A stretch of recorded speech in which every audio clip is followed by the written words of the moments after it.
Xadrez. Nesta primeira lição você conhecerá as peças e o tabuleiro. Uma cópia de um tabuleiro de xadrez com as peças em um livro ou aqui na tela é chamado de diagrama. O xadrez é um antigo jogo de tabuleiro que provavelmente vem da Índia, onde já era jogado no século V. O xadrez se espalhou por toda a Ásia. Chegou à Europa na época das Cruzadas.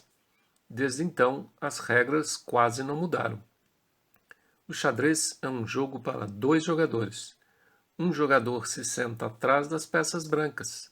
Dizemos que ele está jogando com as brancas. Seu oponente joga com as pretas.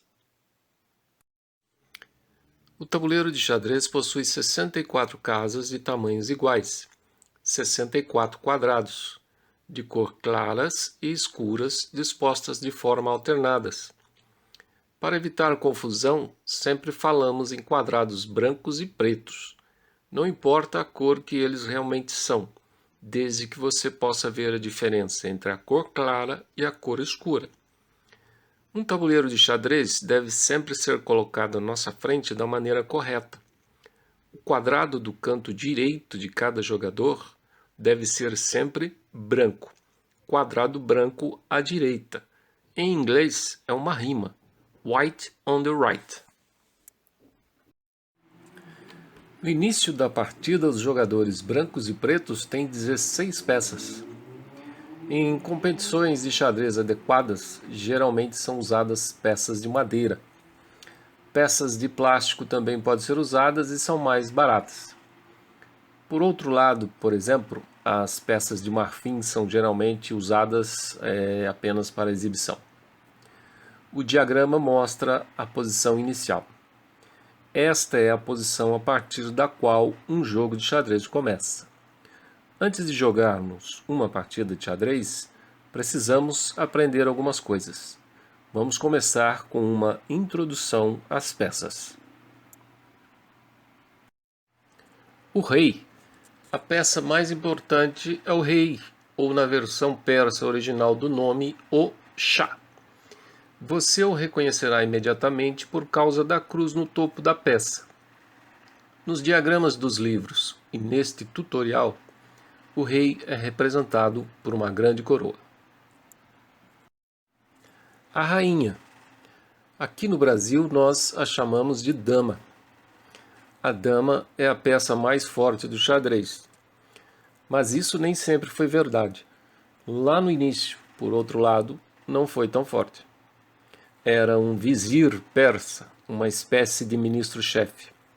Foi somente no século XV que ela mudou de uma peça fraca para a peça mais forte no tabuleiro. Ao mesmo tempo, seu nome mudou e passou a ser chamado de rainha, a nossa dama. Na lição 2, aprenderemos o quão forte é a dama. A torre. No xadrez existem 2 torres em cada lado que são colocadas nas casas dos cantos.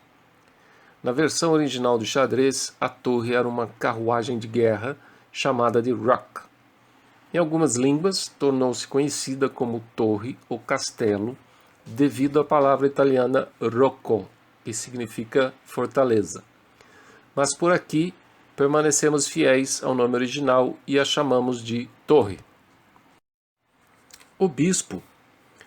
No jogo original, o bispo era um elefante, que era retratado com presas viradas uma para a outra. Na Europa Ocidental, as pessoas não sabiam muito sobre elefantes. Isso foi motivo suficiente para alguma confusão. Para os franceses, por exemplo, parecia um chapéu de bobo da corte e por isso chamaram a peça de fool, que significa tolo. Os falantes de inglês pensaram que se parecia com a mitra de um bispo, e assim chamaram a peça de bishop, que significa bispo. Na Holanda, loper, e na Alemanha, lofer. Ele recebeu um nome que estava relacionado à maneira como ele se movia. Aprenderemos mais sobre os movimentos na lição 2. O cavalo. Ambos os lados também têm 2 cavalos. No inglês, knight. cavaleiro.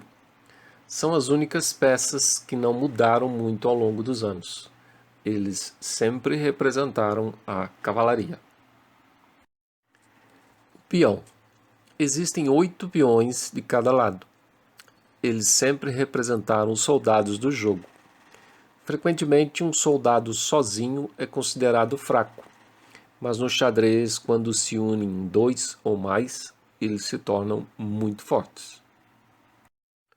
O lado das peças pretas. Neste diagrama, você pode ver a posição inicial do outro lado. É assim que o jogador com as pretas vê a posição das peças. Observe atentamente a posição das damas e dos reis.